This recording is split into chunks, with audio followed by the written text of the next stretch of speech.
नमस्कार दोस्त, मैं ओम बाबू शर्मा, आपका ज्योतिष मित्र ओम एस्ट्रो वर्ल्ड चैनल में आपका हार्दिक अभिनंदन करता हूँ। दुआ करता हूँ ईश्वर से कि आप स्वस्थ रहें, मस्त रहें। बड़ा रोचक विषय लेकर आज हम आए हैं। गोचर की वीडियो तो आपने बहुत देखी होंगी। रोज बहुत सारे हमारे विद्वान यूट्यूब पर गोचर की वीडियो डालते हैं। मैं आपसे बात कर रहा हूँ कुछ लीक से हटके। अगर कोई आपसे पूछे क्या मैं करोड़पति या अरबपति बन पाऊंगा, तो हम क्या देखें और कैसे उसको बताएं, इस विषय पर मैं बात कर रहा हूँ। तो मेरे ज्योतिष के प्रिय छात्रों, जो भी मेरे चैनल के माध्यम से जुड़े हुए हैं और ज्योतिष सीखना चाहते हैं या ज्योतिष के प्रति रुचि रखते हैं, ऐसे लोगों से मेरा ये कहना है कि आपके पास इस तरह का कोई क्वेश्चन आए तो आपको क्या देखना है कुंडली में। आप देखिए उसका अर्थ त्रिकोण, आप देखिए उसका काम त्रिकोण। आपको पता है कुंडली में 4 त्रिकोण होते हैं, जैसे 4 पुरुषार्थ होते हैं, धर्म अर्थ काम मोक्ष।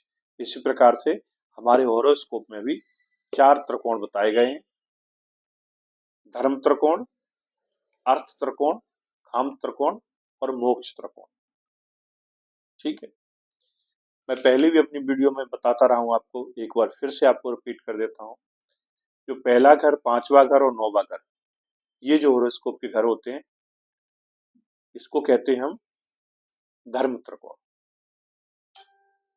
उसके बाद जो दूसरा घर होता है, 6वां घर होता है और 10वां घर होता है, इसको कहते हैं अर्थ त्रिकोण। तीसरा घर होता है, 7वां घर होता है, 11वां घर होता है, ये कहलाता है काम त्रिकोण, यानी कि इच्छा का विभाव। और 4, 8, 12 ये मोक्ष त्रिकोण कहलाते हैं। इस प्रकार से कुंडली में 4 त्रिकोण होते हैं। तो यदि कोई आपसे ये प्रश्न करता है और पूछता है कि मैं करोड़पति बनूंगा या अरबपति और कब बनूंगा, मुझे बताइए गुरुजी, तो तब आपको कौन सा घर देखना है और कौन सा भाव देखना है, ये मैं आपको बताने जा रहा हूं कि आप उसका अर्थ त्रिकोण देखिए, दूसरा घर, 6वां घर और 10वां घर, ये अर्थ त्रिकोण में कौन से प्लानिट बैठे हुए हैं, कौन से ग्रह बैठे हुए हैं। इसी प्रकार से काम त्रिकोण, तीसरा घर, 7वां घर और 11वां घर, इन घरों में कौन से ग्रह बैठे हुए हैं, ये तय करेंगे कि ये करोड़पति बनेगा, अरबपति बनेगा कि खाकपति बनेगा। तो जो उपचय भाव होते हैं वो डे बाई डे बढ़ते हैं, ग्रो करते हैं।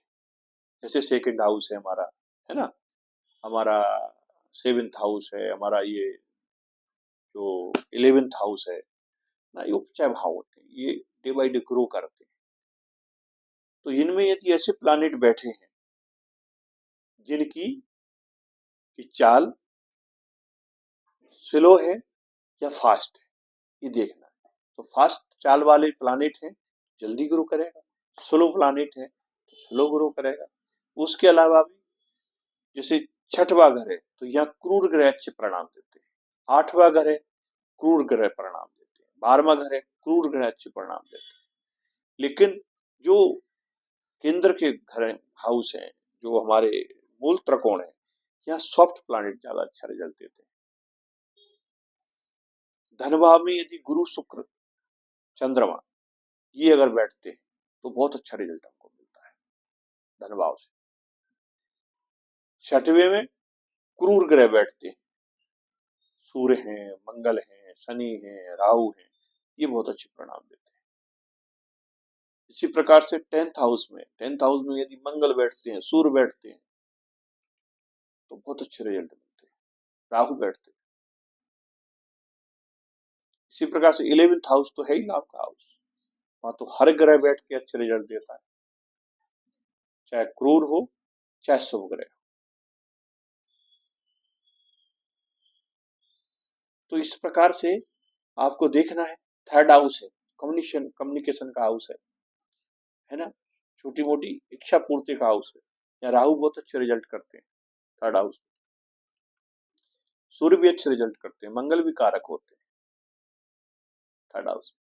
तो आपको अगर कोई पूछता है, जैसे सेवेंथ है, तुला है, तो तुला में शनि बहुत अच्छे रिजल्ट देते हैं, उच्च उच्च के होते हैं शनि। वैसे कहने के लिए शनि से सब डरते हैं। तो अगर कोई प्रश्न करता है आपसे कि मैं करोड़पति बनूंगा या अरबपति, तो आपको ये 6 घर देखना है, और इन 6 घरों में कि स्वामी कौन है और कौन से ग्रह बैठे हैं, ये देखना है। ये देखकर फिर प्रोडक्शन आपको करना है। धर्म त्रिकोण और काम त्रिकोण, इन दोनों त्रिकोण पे आपको फोकस करना है। ये तय करते हैं कि आपका जन्म किस लिए हुआ है, यही बताते हैं। आपके सबसे ज्यादा प्लानेट कौन से घर में बैठे हैं आप देख लीजिए। आपके सबसे ज्यादा प्लानेट कौन से त्रिकोण में बैठे हुए हैं, ये आप देख लीजिए। इससे भी आप तय कर सकते हो कि इस जन्म में हमारा आने का पर्पज क्या है और क्या क्यों आए, और हमको उस दिशा में ही हम काम करेंगे तो हमको अच्छे रिजल्ट भी मिलते हैं और ग्रोथ भी मिलती है। और विपरीत दिशा में जाते हैं तो हमको रिजल्ट भी कमजोर मिलते हैं, ग्रोथ भी नहीं मिलती। ठीक है, उम्मीद करता हूँ अपनी बात को मैं आपको समझा पा रहा हूँ। फिर भी यदि कहीं कोई चीज समझ में आपके नहीं आती है और मेरे से छूटती है, तो आप कमेंट्स में मुझे लिख के जरूर बताएं। मैं कोशिश करूंगा अगले वीडियो में उसको कवर करने की। तो उम्मीद करता हूँ अब करोड़पति और लखपति बनने का फॉर्मूला आपकी समझ में आ गया। या कोई पूछता है आपसे कि मैं अरबपति बनूंगा करोड़पति, तो आप आसानी से बता सकते हो उसके अर्थ त्रिकोण और मूल त्रिकोण की स्टडी करके। ठीक है दोस्तों, मिलते हैं फिर अगले वीडियो में ऐसे ही किसी रोचक विषय के साथ। तब तक के लिए नमस्कार।